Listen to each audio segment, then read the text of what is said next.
Jadi cukup Yesus sengsara buat kita. Bilang amin. Jangan bikin sengsara orang lain. Cukup Yesus mati buat kita. Jangan kasih mati orang lain. Tapi beri pengharapan untuk hidup dalam kemuliaan Tuhan. Lukas pasal 9 ayat 43b sampai ayat 45.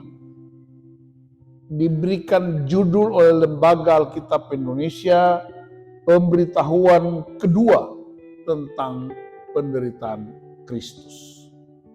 Saya baca dalam Alkitab terjemahan edisi 2. Ketika semua orang itu masih heran karena segala yang diperbuatnya itu, Yesus berkata kepada murid-muridnya, "Dengarlah dan perhatikanlah perkataanku ini.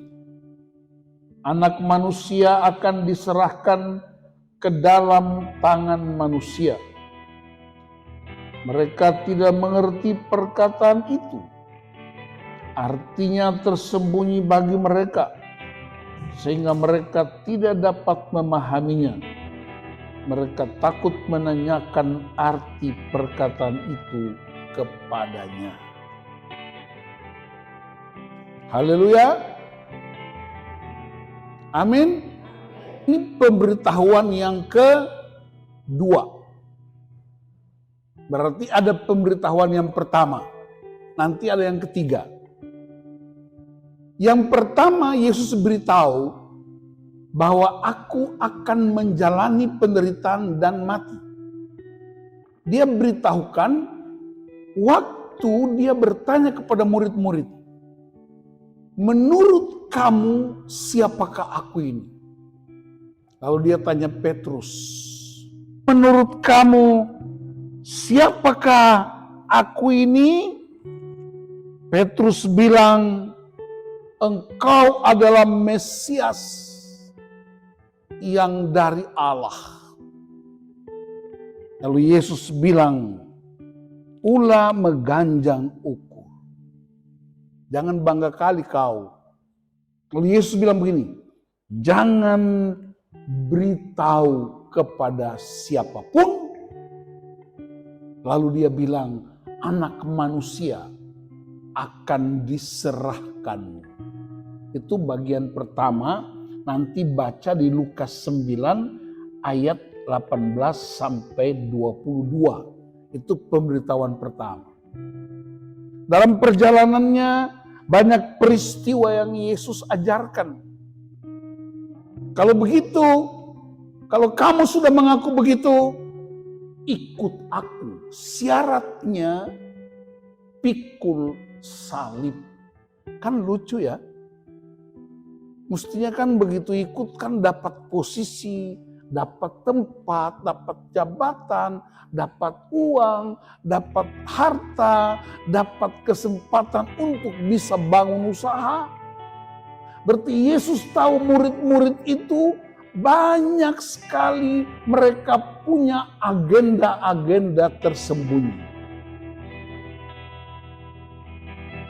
Itulah sebabnya Yesus bilang, kalau itu pengakuanmu, kamu harus pikul salib setiap hari. Saya mau terangkan sedikit tentang salib ini. Karena banyak orang Kristen salah mengerti salib. Ketika dia sakit, waduh, itulah salibmu. Ketika mereka kekurangan biaya sekolah anak, itulah salibmu. Ketika istri sakit-sakitan dan gak sembuh-sembuh, itulah salibmu. Ini salah kaprah. Tidak benar itu. Ketika dia tabrakan, itulah salibmu. Ya, jangan sebut nama salib sembarangan. Saya kasih tahu artinya salib. Di zaman Yesus, banyak orang disalibkan. Sebelum Yesus disalibkan, sudah banyak orang disalibkan. Oleh siapa? Pemerintahan Kekaisaran Romawi. Kenapa? Karena banyak orang Yahudi yang taat kepada kebenaran hukum Taurat dan mereka tidak mau diatur oleh hukum Romawi. Jadi waktu Yesus masih bayi, masih kecil, masih kanak-kanak, tiap hari melihat orang tua-tua mereka itu pikul salib dari kayu, berkeliling. Karena mereka mau taat pada hukum-hukum Taurat. Tidak mau ikut perintah Kaisar. Ingat waktu Yesus suruh pikul salib, Yesus belum disalibkan. Dari mana Yesus tahu bahwa pikul salib dan ikut taat? Jadi salib adalah kebenaran hakiki yang kamu peroleh, kamu nikmati, kamu pegang teguh, dan ketika ada ancaman, kebenaran itu tidak akan bergeser dari hidupmu. Itulah yang disebut salib. Jadi kalau kamu ikut aku, dan kamu mengaku aku adalah Mesias anak Allah yang hidup, dan aku Tuhan dan Juru Selamat, dan pengakuanmu itu bukan darimu, dari Bapakku, kalau itu kebenaran yang kau pegang, dan ketika datang ancaman-ancaman dari apapun keadaannya, kamu tetap berpegang pada kebenaran. Itu yang disebut pikullah salibmu. Jadi hari ini saya mau beritahu Bapak Ibu khususnya anak-anak muda, jangan karena putus cinta, aduh itulah salibku. Dia kata orang buka bata, nggak boleh begitu. Salah, itu menurunkan derajat dan kualitas salib. Pikul salib artinya pegang teguh kebenaran. Pegang teguh firman Allah. Percaya Kristus tanpa terdeng-aling-aling. Dan ketika engkau diancam dengan keadaan apapun, engkau tetap konsisten dengan kebenaran. Engkau tetap konsisten dengan Kristus yang sudah engkau akui. Waktu baptisan, waktu sini, waktu pengajaran, semuanya terjadi. Dan ketika ada ancaman, engkau tetap pegang teguh kebenaran. Dan akibatnya mengalami penderitaan. Orang hidup benar itu mengalami penderitaan. Yesus bilang, anak manusia akan diserahkan. Artinya apa? Ada sebuah perjalanan baru. Kamu jangan bangga dengan semua yang aku lakukan ini. Kamu harus berpindah stadion, berpindah halte, berpindah level. Kamu udah lihat kan begitu hebatnya orang melihat mujizat-mujizat ini? Kamu juga bangga kan karena kamu dekat sama aku? Orang pasti minta untuk ketemu, aku mau foto-foto. Kamu kan yang atur. Bayangkan kalau Yesus ada sekarang. Lebih parah ketemu Yesus kita. Kenapa? Pas pampres saja jaga presiden. Apalagi 12 murid itu. Pasti mereka akan jaga ketat jangan ketemu Yesus. Ketika Yesus berkata, anak manusia akan diserahkan. Murid-murid tidak mengerti. Karena selama mereka ikut, taunya ada mujizat. Taunya Yesus itu raja. Taunya dia hebat. Taunya dia cakep. Taunya dia gampang memberi kita makan. Jadi kekristenan yang kekanak-kanakan. Pokoknya kalau aku berdoa, aku percaya Yesus akan sembuhkan. Begitu Yesus tidak sembuhkan, dia bilang gimana sih? Aku udah berdoa ke Tuhan gak jawab-jawab. Saya mau beritahu, semua doa sudah dijawab Tuhan. Karena Tuhan jawab menurut keputusannya. Mau contoh? Anak kecil umur 3 tahun. Dia akan minta pisau yang paling tajam dari ibunya. Anak umur 3 tahun dia bilang, Ma, aku mau pisau yang tajam itu. Mama kasih nggak? Mama tidak akan kasih. Karena mama tahu itu pisau itu akan membahayakan anaknya. Itu jawaban doa. Jadi engkau berdoa, dan seolah-olah engkau tidak dapatkan apa-apa. Tuhan sudah jawab. Hasil doamu itu, permohonanmu itu tidak akan membuat engkau menjadi dewasa. Engkau akan kanak-kanak, maka kali ini aku tidak berikan kepadamu. Jadi jangan bilang doa tidak dijawab. Doa selalu dijawab Tuhan menurut ukuran Tuhan, bukan menurut ukuran kamu. Kenapa Yesus bilang anak manusia akan diserahkan? Dan memang betul dia menderita. Ibrani pasal 4 bilang, dia turut merasakan kelemahan-kelemahan kita, sekalipun dia tidak berbuat dosa. Jadi Yesus tidak hanya datang menyelamatkan kita. Yesus tidak hanya menebus kita. Tidak hanya itu. Tapi dia turut merasakan. Ikut merasakan apa yang ibu rasakan. Apa yang bapak rasakan. Apa yang anak-anak rasakan. Itu sebabnya Paulus mengingatkan jemaat di Filipi pasal 2. Hendaklah dalam hidupmu bersama kamu menaruh pikiran dan perasaan yang juga terdapat dalam Kristus Yesus. Apa pikiran Kristus? Penyelamatan. Apa perasaan Kristus? Engkau dipulihkan dan dibangkitkan kembali. Supaya engkau berpindah level jauh lebih baik. Karena engkau tidak boleh jadi orang Kristen gampangan. Jadi jangan Kristen kekanak-kanakan. Jadi orang Kristen yang cengeng karena penderitaan. Karena penderitaan adalah media yang Tuhan pakai untuk memurnikan imanmu dan kedewasaanmu. Jadi kalau ada problem yang kita hadapi, itu media pembentukan karakter. Bilang amin. Dan orang Kristen gak suka. Dia kira beribadah kepada Tuhan berarti gak ada problem. Saya mau kasih tahu, saudara beribadah kayak apapun, tetap macet, men.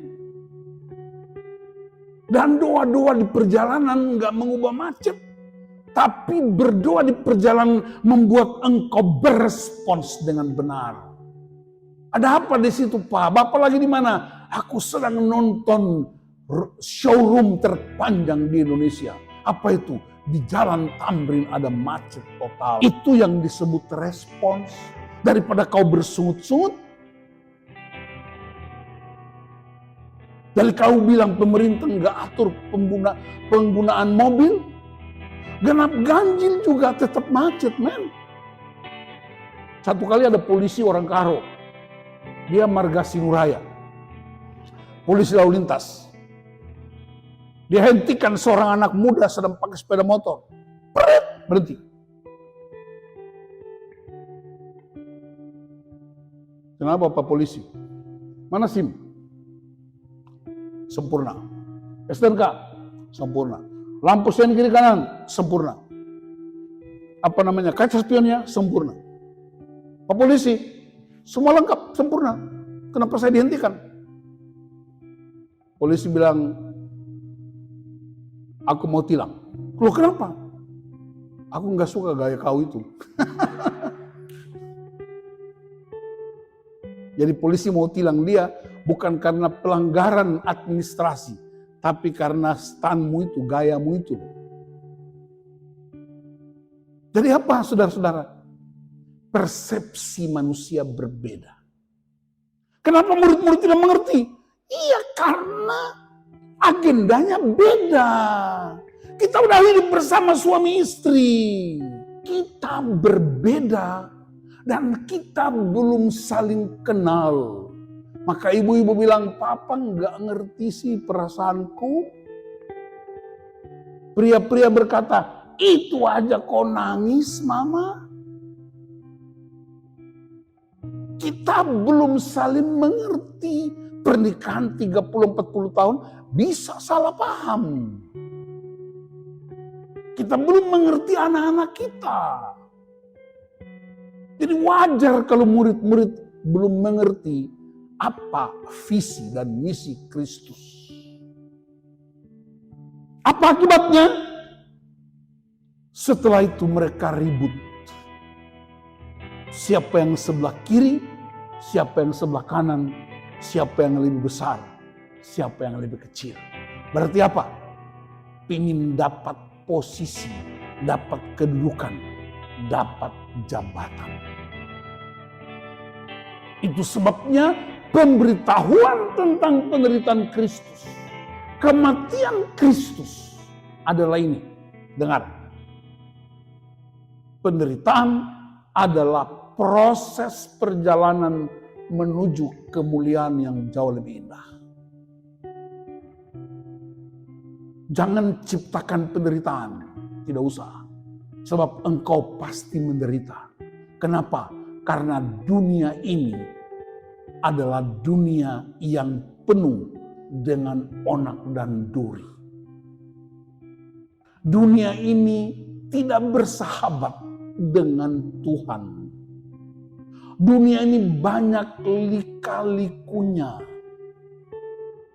Dan Anda sebagai orang percaya pasti menghadapi berbagai macam problem. Tetapi ingatlah dan dengarlah, Yesus berkata, aku sudah kalahkan. Jadi penderitaan sengaja diberitahu supaya jangan kamu bangga kali dengan kedekatanmu denganku. Tapi kebenaran yang engkau pegang teguh itu yang akan menguji apakah engkau tetap bertahan dalam penderitaan itu atau tidak. Apakah engkau akan setia terus dengan keputusanmu atau tidak. Yang kedua, kematian Kristus itu diberitahukan. Yesus beritahu, dia enggak sembunyi-sembunyi, dia enggak rahasia. Untuk memberitahu kepada murid-murid dan gereja bahwa Yesus berkuasa atas hidup maupun mati. Bilang amin.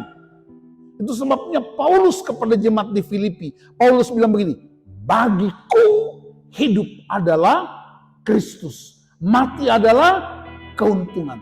Berarti bagi kekristenan, Alkitab mensejajarkan hidup dan mati sama levelnya.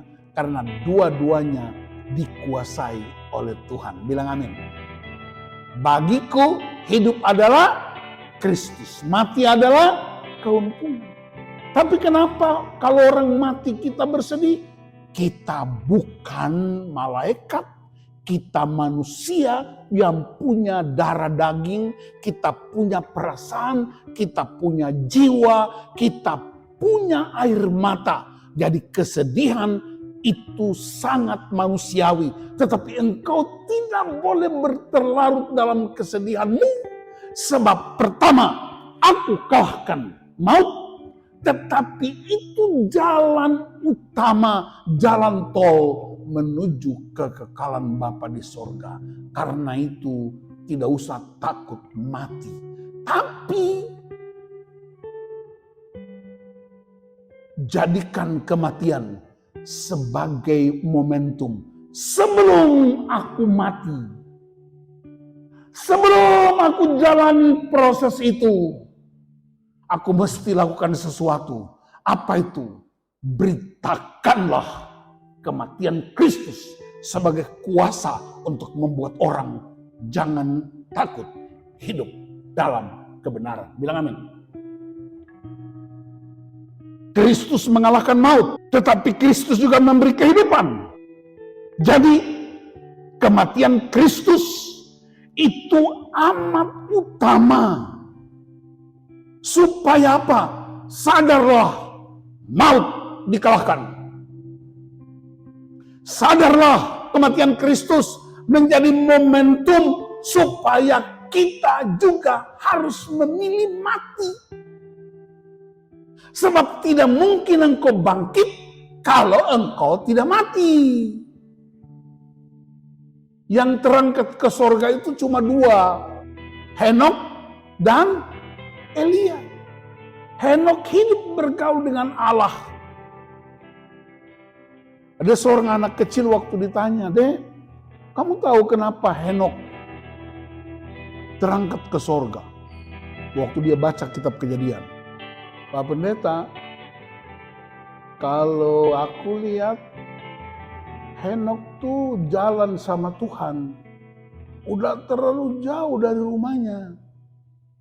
Jadi karena dia udah capek balik ke rumah, terus Tuhan bilang, jadi kau mau apa?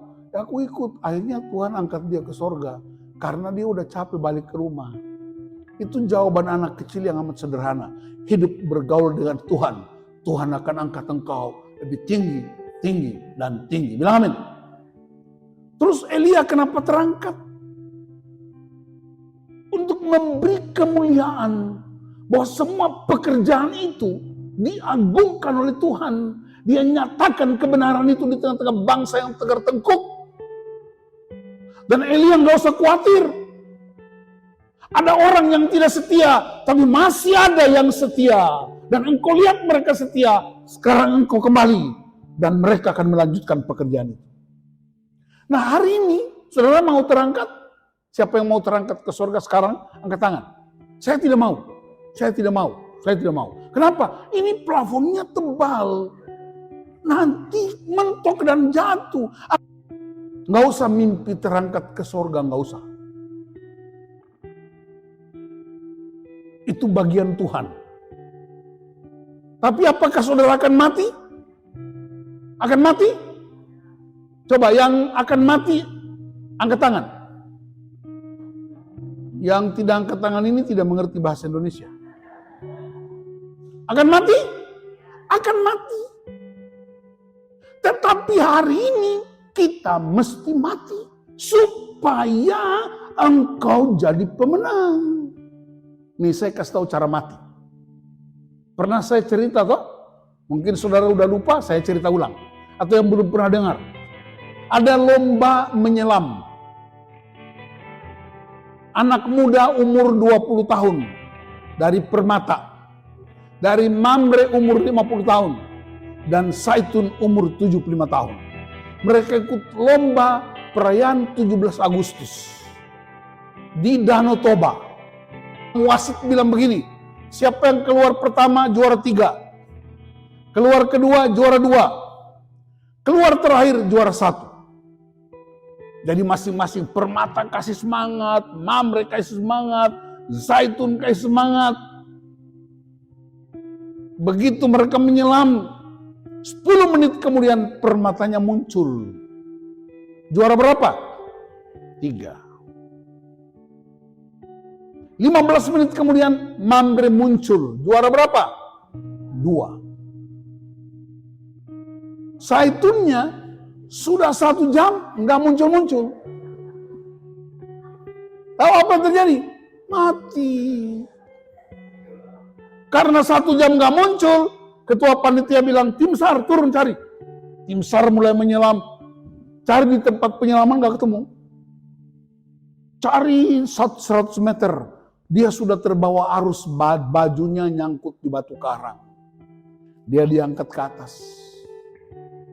Ketua panitia bilang, Pak dokter, tolong periksa. Dokter begitu periksa nadinya, dokter buka tangan Zaitun ini. Dia lihat di dalam tangan ini ada tulisan spidol hitam besar. Bunyinya begini, biar mati yang penting menang. Haleluya. Mau menang? Mau jadi pemenang? Mati.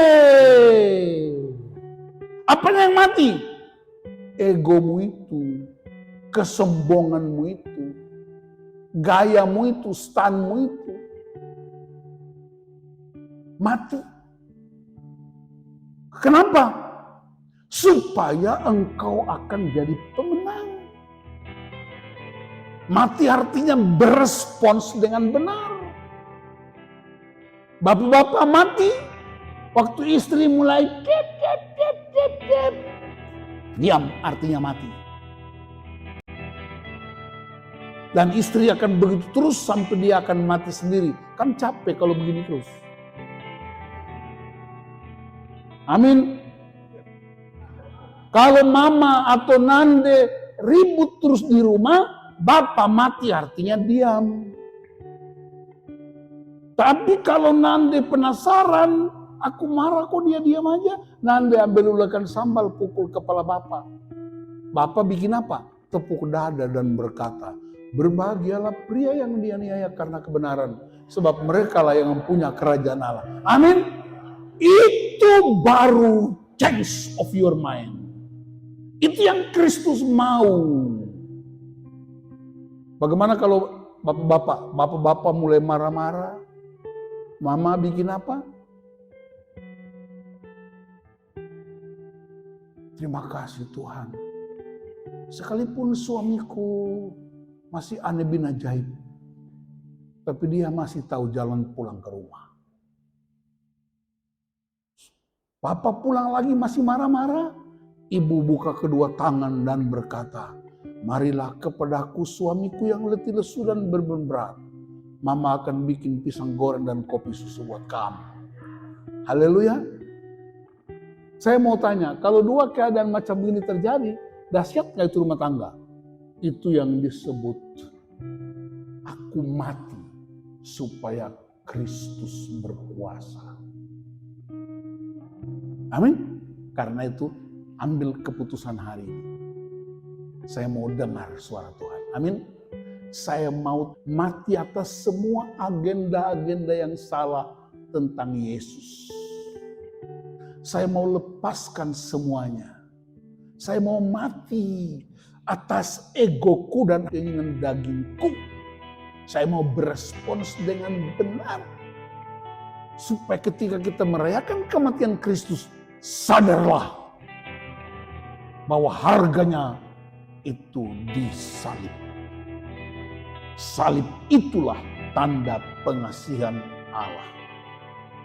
Kematian Kristus tujuannya supaya dosa-dosa kita disucikan, ditebus, dan kita angkat bangkit jadi pemenang.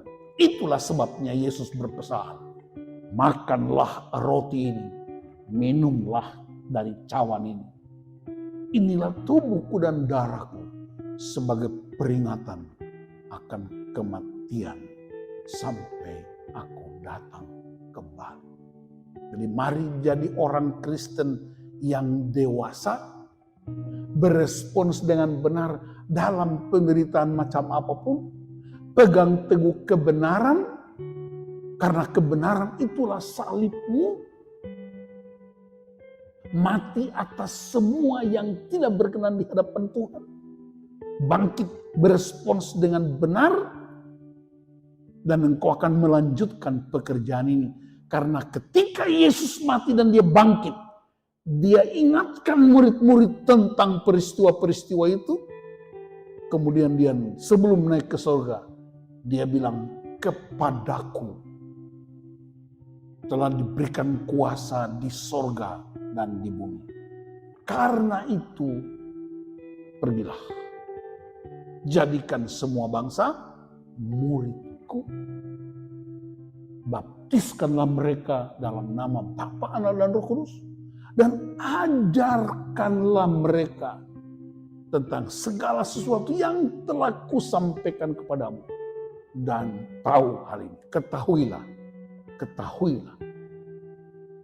Aku menyertai kamu senantiasa sampai akhir zaman. Pesan-pesan ilahi ketika kita merayakan minggu sengsara Tuhan Yesus. Jadi cukup Yesus sengsara buat kita. Bilang amin. Jangan bikin sengsara orang lain. Cukup Yesus mati buat kita. Jangan kasih mati orang lain. Tapi beri pengharapan untuk hidup dalam kemuliaan Tuhan. Tuhan Yesus memberkati kita semua. Haleluya. Amin. Kasih kemuliaan buat Tuhan.